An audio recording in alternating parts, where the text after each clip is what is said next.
The cramping started right in the middle of our quarterly review. I was 12 weeks pregnant, and until that moment, everything had been fine. But then came the stabbing pain, then the warmth, then the blood. And across the boardroom table, my manager Ellery was watching me like a hawk. Her voice sliced through the room. "Is there a problem, Autumn?" I clutched the table, trying not to panic. I need to step out." Her eyes flicked to her watch. "We present to Westland Manufacturing in exactly 83 minutes, she said coldly. "That's nearly half our annual revenue." This isn't the time for bathroom breaks. I was in pain, I was bleeding. I could feel it now, warm and soaking through my pants. "I'm having a medical emergency," I whispered. Ellery barely blinked. "A medical emergency." "You look fine." "I'm 12 weeks pregnant," I said, "and I think I'm miscarrying." She stared at me, long, cold. "How long did you spend building this presentation, Autumn?" 6 weeks, I choked out. She nodded slowly. 6 weeks of prep for a $40 million pitch, and you're going to walk out. I couldn't believe what I was hearing. "I'm bleeding, Ellery." Her voice never changed. "Bleeding isn't an excuse." "Finish the presentation or you're fired." I stood. My legs were shaking. I said, "I'll email you the final deck." "If you walk out that door," she said, "don't bother." I walked out anyway. At the hospital, I learned what I already knew deep down. The heartbeat was gone. Had been for days. Lying on that sterile hospital bed, waiting for the procedure to begin, all I could think about was the 6 weeks of strategy I'd poured into that pitch, and the heartbeat I'd lost while defending it. The baby, the presentation, probably my job too, gone. Hey, if you're still here, I know that was intense. But that's how this story really began. It's the moment everything changed. If this resonates with you, or if you've ever faced a cruel choice like that, go ahead and hit like, and maybe drop a comment telling me what city you're watching from. I want to know how far this story reaches. Because trust me, it's just getting started. My name is Autumn Taylor. I was the top sales strategist at Blair Industrial Solutions, until the day my own manager made me choose between my baby and my job. And what she didn't know was that she just made a fatal mistake. The days after the miscarriage passed in a blur. Julian, my husband, begged me to rest, to take time off work. "They can't treat you this way," he kept saying. "It's illegal, it's inhumane." But I knew better. Ellery would spin the story. She'd say I never mentioned being pregnant, that I walked out of a critical client review without explanation. Her word against mine. She had 11 years of political capital. I had a hospital wristband and a broken heart. On the third morning, I woke up before dawn. My body still ached, but my mind was clear. I didn't cry. I logged into my company account. Ellery hadn't fired me, not officially. She was probably waiting for me to quit, fade out quietly, disappear in shame. But that's the thing, I'm not the disappearing type. What I did next wasn't just about revenge. It was about consequences. I searched every file, every archived email, every proposal she'd touched. I wasn't sure what I was looking for. But people like Ellery, who cause harm and walk away clean, they always leave footprints. And 3 hours later I found hers. It was an old thread, 8 years ago. Emails between Ellery and a procurement director named Kieran at Maxfield Industries. At first, it looked like standard client chatter. Then came one line that made my stomach drop. "Here, what the competition is submitting tomorrow." She'd attached internal pricing breakdowns from our own competitors. "Make sure your team comes in 2% under Hartwell's bid," she wrote. "I've highlighted the areas where you can trim." Kieran's reply, "You're a lifesaver. When I make VP next year, there's a director position waiting for you." This wasn't a one-time thing. Over 18 months, she'd handed confidential pricing to multiple clients, sabotaging our own company's bids, all for the promise of a better job. I found similar messages with contacts at 3 other firms. Some were subtler, but the pattern was obvious once you knew where to look. Ellery had built her career on betrayal. I saved everything. Emails, meetings not logged, proposal edits with shady last-minute changes. When Julian came in with tea, I showed him. He scrolled through silently, then looked up at me and said, "What are you going to do?" I already knew, but I wasn't going to confront her. I was going to end her. Quietly. Strategically. Permanently. The next morning, I put on my sharpest charcoal suit. Hair pulled back, no trace of grief. I walked into the office like nothing had happened. Ellery saw me from her glass office. Her smile froze. She came to my desk, her voice cool. "You're back." "I am," I said, calm. "Tanner handled the pitch, it went well." "That's good." She was looking for cracks, tears, rage, any sign that she'd broken me. I gave her none. "There's a staff meeting at 10, she said. "Bring the Northville numbers." "I'll have them ready." She paused, then added with venom-slick sweetness, "I hope your situation resolved itself." I met her eyes.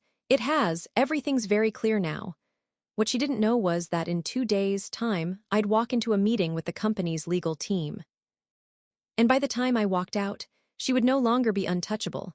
2 days later, I walked into legal with a neat folder and a calm smile. "Autumn Taylor," I told the receptionist. "I have a compliance matter to report." Camille, our legal counsel, greeted me with polite curiosity. 10 minutes into my presentation, her face had gone pale. "How did you find all this?" she asked. "It was in the archives," I said. "I was looking for old pricing patterns." She frowned. "Does Ellery know you're here?" "No, and I'd prefer it stayed that way until you've reviewed everything." Camille opened more files, her jaw clenched. "I need to call Warren, our general counsel." Within an hour, I was sitting in front of a panel that included Camille, Warren, and 2 members of the audit committee. Their eyes widened as they flipped through the documents. The room fell so quiet you could hear the air hum. "How long have you known?" Warren asked. 3 days, I've been verifying everything since." "And what prompted you to look into these accounts?" I hesitated. I could lie, but I didn't. "I had a personal conflict with Ellery. She forced me to choose between seeking emergency medical care or keeping my job." "What kind of emergency?" Camille asked. I met her eyes. "I was having a miscarriage." Silence. Then a sharp inhale from someone on the committee. "Did you report this to HR?" "No, she's protected. I knew it would be her word against mine." Warren leaned back, rubbing his temples. "We need to call the board." Camille nodded. "An emergency meeting, tomorrow morning." As I left the room, adrenaline wore off. My legs wobbled. What if this wasn't enough? What if Ellery talked her way out of it? She was good at that. A master of masks. I got back to my desk. A few minutes later, she was standing behind me.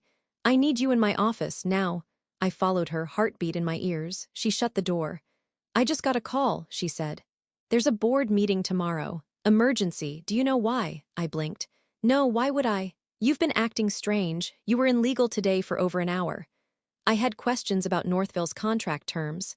She stepped closer, voice low. "If you've done something stupid, Autumn, I promise you'll regret it." I looked her dead in the eye. "I guess we'll both find out tomorrow." Her face twisted. "What happened with your pregnancy? It's probably for the best. Some people aren't cut out for both family and career." Something inside me snapped. "You don't know the first thing about strength," I said. "You've spent your whole career sabotaging people better than you because you can't win on merit." Her face flushed red. "Excuse me." "You heard me." I walked out. Back at my desk, I texted Julian. "Meeting went well. Things are moving fast. Tell you tonight." That evening, over dinner, I laid it all out. Legal. The evidence, the board. Julian's face grew serious. "She'll try to get ahead of it," he said. "She'll spin it." "She can try." But even as I said it, a voice in the back of my mind whispered, "What if it's not enough?" I barely slept. At 5 a.m., I gave up trying. I showered, dressed in a navy suit, pearl earrings, hair pulled back, flawless armor for war. Julian woke up, blinking at the time. "You're going in already?" The meeting was moved up. "I want to be there before her." By 7:15, I was at my desk, reviewing every email and document one last time. At 7:40, Warren appeared at my side. "They'd like you to wait in conference room 4. I nodded, gathered my files, and followed him. At 8:10, I saw Ellery pull into her reserved space.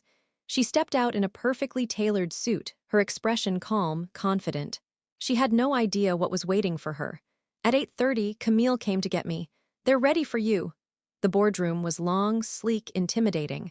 At the head of the table sat Regina Walsh, our CEO. "Miss Taylor," she said. "Please have a seat."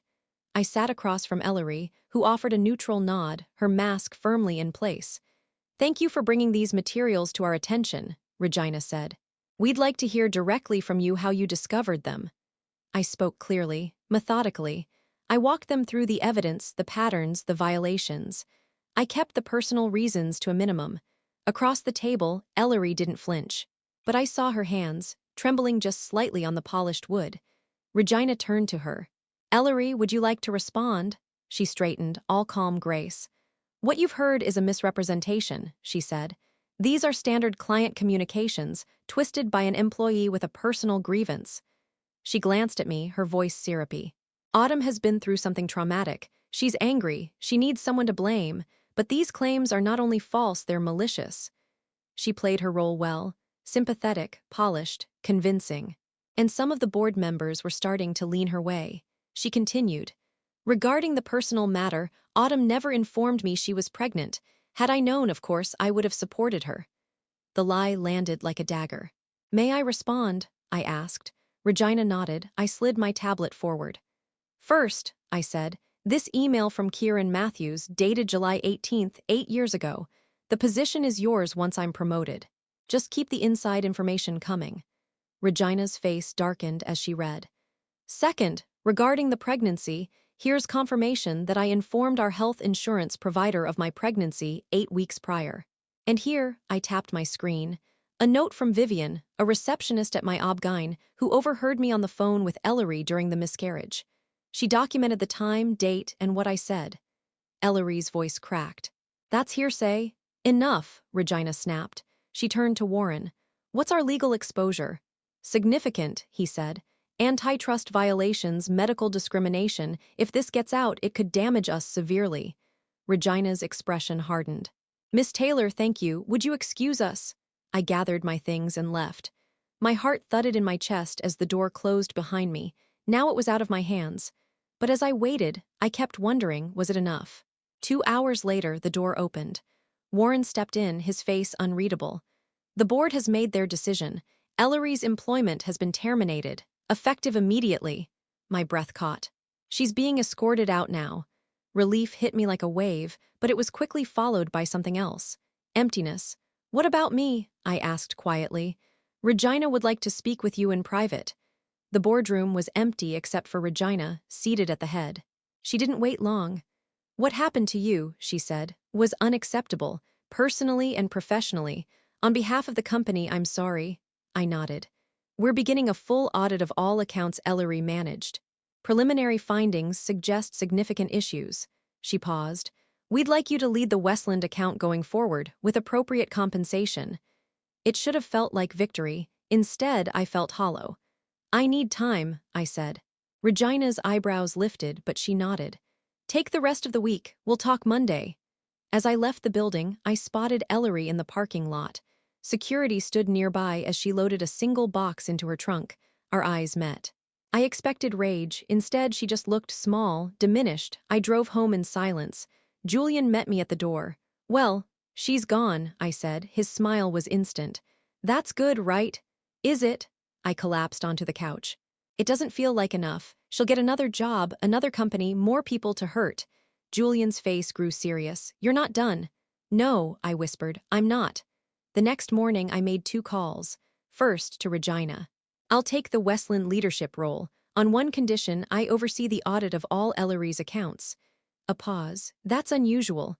"I understand the patterns better than anyone. I found them." "All right. I'll speak to Warren." My second call was to Westland Manufacturing. 2 weeks later, I sat across from their executive team and laid it all out, how Ellery's actions had cost them millions. Blair Industrial would issue an apology and offer full restitution. "Why are you delivering this?" their CEO asked. "Why not legal?" "Because I believe in transparency. And because I want you to know the person responsible is gone." They nodded. Slowly, one by one, I met with all the major clients Ellery had wronged. I salvaged relationships the company thought were lost. And behind the scenes, I documented everything. 3 months after Ellery's firing, a former colleague texted me. "Ellery got a VP role at Meridian Systems. Thought you'd want to know." I already had the file prepared. I emailed it anonymously to Meridian's board and legal counsel. Her offer was rescinded the next day. Then came another company, and another. Each time I sent the truth. On the third try, she called me. Blocked number. "Stop it," she hissed. "Whatever you're doing, stop. You've destroyed my life." I stayed calm. "I'm just ensuring transparency." "This is about the miscarriage, isn't it?" Her voice cracked. I didn't know how serious it was. I was under pressure. "This isn't about that day," I said. "It's about who you are. Someone who never thought consequences would catch up." She whispered, "What do you want from me?" "Nothing," and I hung up. 6 months later, I was promoted to VP of Client Strategy. Blair's ethics policy changed. We implemented paid leave for pregnancy loss, mandatory compliance audits, protections I never had. Ellery vanished from the industry, reduced to offering cheap freelance gigs online. And me, I kept her picture in my drawer. Not out of hate, but as a reminder, the world doesn't balance itself. Sometimes you have to be the correction. Julian and I are trying again. The doctors are hopeful, but no matter what happens, I found a purpose. And I made sure the last person who treated me like I was disposable was never allowed to do it again. If this story hit home, share it with someone who needs to hear it. Like and subscribe if you've ever faced a toxic boss, or if you're someone who believes real justice takes time, but it's worth the fight. Because you are not alone. And power doesn't protect the guilty forever.